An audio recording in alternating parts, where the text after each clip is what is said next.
आप सभी माताओं बहनों को अहोई अष्टमी के व्रत की बहुत बहुत शुभकामनाएं। अहोई माता सभी की संतानों की रक्षा करे, सभी को दीर्घ आयु रखे और निज संतान को सुख प्रदान करे। आज इस शुभ अवसर पर सुनते हैं अहोई माता की व्रत कथा।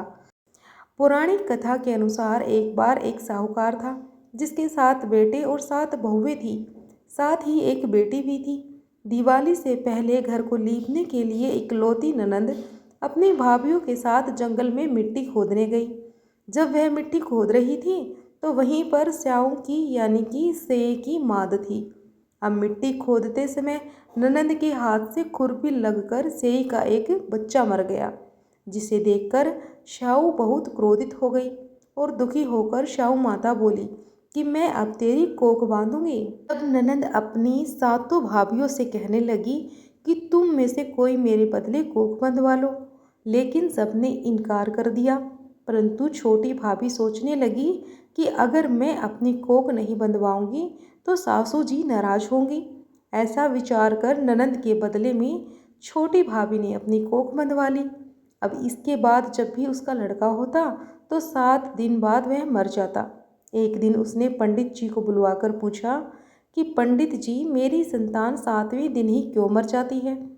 तब पंडित जी ने कहा कि तुम सुरही गाय की पूजा करो, सुरही गाय की सेवा करो, क्योंकि सुरही गाय स्याऊ माता की सहेली है। जब वह तेरी कोख खोल देंगी तभी तेरा बच्चा जिएगा। इसके बाद से छोटी बहू सुबह जल्दी उठकर चुपचाप सुरही गाय के नीचे साफ सफाई करके आ जाया करती।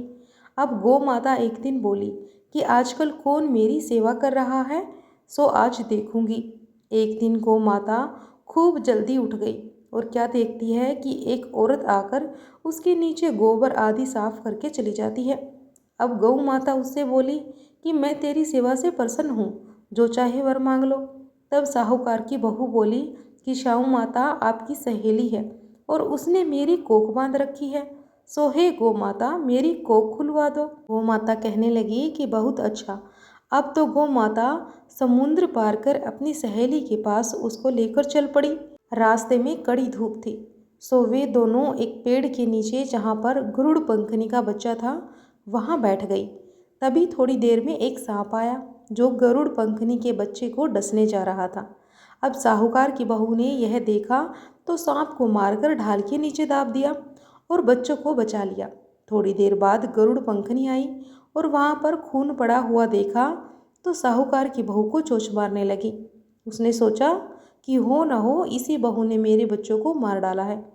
तब साहूकारनी बोली कि मैंने तेरे बच्चों को नहीं मारा, बल्कि सांप तेरे बच्चे को डसने आया था। मैंने तो उस सांप से तेरे बच्चे को बचाया है। अब यह सुनकर गरुड़ पंखनी खुश होकर बोली कि मांग, तू क्या मांगती है। साहूकार की बहू बोली कि हे गरुड़ पंखनी, मुझे 7 समुंदर पार स्याऊ माता के पास पहुंचा दो। गरुड़ पंखनी ने दोनों को अपनी पीठ पर बिठाकर स्याऊ माता के पास पहुंचा दिया। अब स्याऊ माता उन्हें देखकर बोली कि बहन बहुत दिनों के बाद आई है। फिर कहने लगी कि बहन मेरे सिर में जू पड़ गई है, जरा मेरे सिर से जुए तो बीन दो। तब सुरही गाय के कहने पर साहूकार की बहू ने सिलाई से उनकी सारी जुएं निकाल दी। इस पर स्याऊ माता प्रसन्न होकर बोली कि तूने मेरे सिर में बहुत सिलाई डाली है, इसीलिए 7 बेटे और बहुएं तुझे मिलेंगी। अब वह बोली कि हे स्याऊ माता, मेरे तो एक भी बेटा नहीं है, 7 बेटे कहाँ से होंगे। स्याऊ माता बोली कि वचन दे दिया है सो दे दिया है, अब वचन से फिरूं तो धोबी कुंड पर कंकरी हो जाऊं। जब साहूकार की बहू बोली कि मेरी कोख तो तुम्हारे पास बंधी पड़ी है। अब यह सुनकर स्याऊ माता बोली कि तूने तो मुझे ठग लिया है। स्याऊ माता बोली कि मैं तेरी कोख खोलती तो नहीं, परंतु अब तो खोलनी पड़ेगी। जा, तेरे घर तुझे 7 बेटे और 7 बहुएं मिलेंगी। तू जाकर उजमन करियो, 7 होई बनाकर 7 कढ़ाई करियो। अब साहूकार की बहू खुश होकर घर लौट आई। घर लौट कर आई तो देखा कि 7 बहुएं और 7 बेटे बैठे हुए हैं। वह बहुत खुश हो गई। तब उसने 7 अहोई बनाई, 7 उजमन किए और 7 कढ़ाई की। रात के समय जेठानियाँ आपस में कहने लगी कि जल्दी जल्दी नहा धोकर पूजा कर लो, कहीं छोटे बच्चों को याद करके छोटी बहू रोने ना लग जाए। अब थोड़ी देर में उन्होंने अपने बच्चों से कहा कि जाओ बच्चों, अपनी चाची के घर जाकर देख कर आओ कि वह आज अभी तक रोई क्यों नहीं, क्योंकि हर साल अहोई अष्टमी के दिन छोटी बहू अपने बच्चों को याद करके खूब रोया करती थी। बच्चों ने जाकर देखा कि चाची तो कुछ बना रही है, खूब उजमन हो रहा है। और यह सुनते ही जेठानियाँ दौड़ी दौड़ी उसके घर आई और जाकर कहने लगी कि छोटी बहू, तेरी कोख तो बंधी हुई थी, तूने कैसे खुलवा ली? तो वह बोली, तुमने तो कोख बंधवाई नहीं, सो मैंने ही कोख खोल दी है। अब श्याम माता ने कृपा करके मेरी कोख खोल दी। हे श्याम माता, जिस प्रकार आपने मेरी कोख खोली, उसी प्रकार संतान सुख की इच्छा रखने वाली सभी महिलाओं की कोख भी खोल देना और संतान सुख की कामना रखने वाली हर महिला को संतान सुख देना। जिनकी संतानें हैं उनकी सभी संतानों की रक्षा करना। अब सुनिए अहोई अष्टमी व्रत की दूसरी कथा। अहोई अष्टमी के दिन राधा कुंड में स्नान करने से संतान को दीर्घ आयु मिलती है। वहीं निसंतान महिलाएं यदि राधा कुंड में स्नान करके अहोई अष्टमी का व्रत करके कथा का श्रवण करती है तो उनकी झोली में भी संतान सुख प्राप्त होता है। कथा के अनुसार बहुत समय पहले झांसी के निकट एक नगर में चंद्रभान नामक साहूकार रहा करता था। उसकी पत्नी चंद्रिका सर्वगुण संपन्न सुंदर सती साध्वी और चरित्रवान तथा बुद्धिवान महिला थी। उसके कई पुत्र पुत्रियां थीं, परंतु वे सभी बचपन में ही परलोक सिधार चुके थे।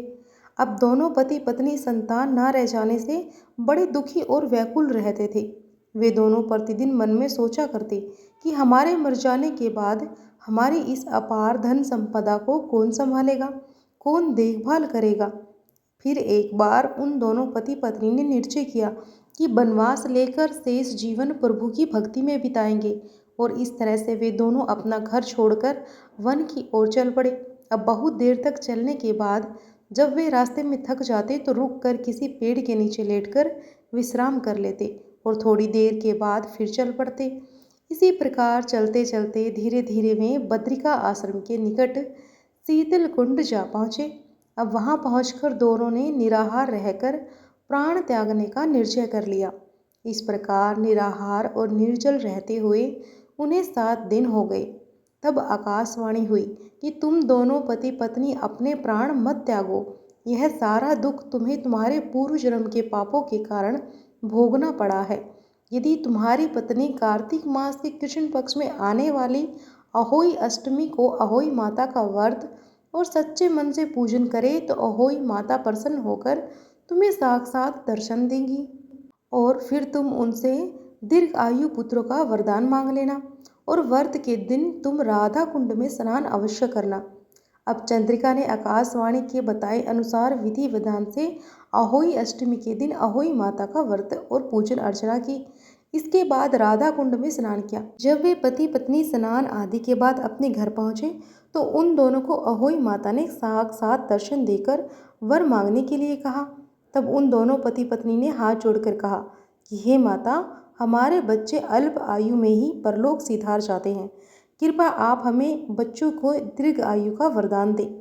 तब तथास्तु कहकर अहोई माता वहीं अंतर्धन हो गई। कुछ समय बाद साहूकार दंपत्ति को दीर्घ आयु पुत्रों की प्राप्ति हुई और वे सुखपूर्वक अपना गृहस्थ जीवन बिताने लगे।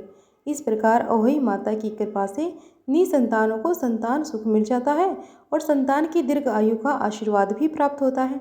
तो सभी प्रेम से बोलिए अहोई माता की जय हो।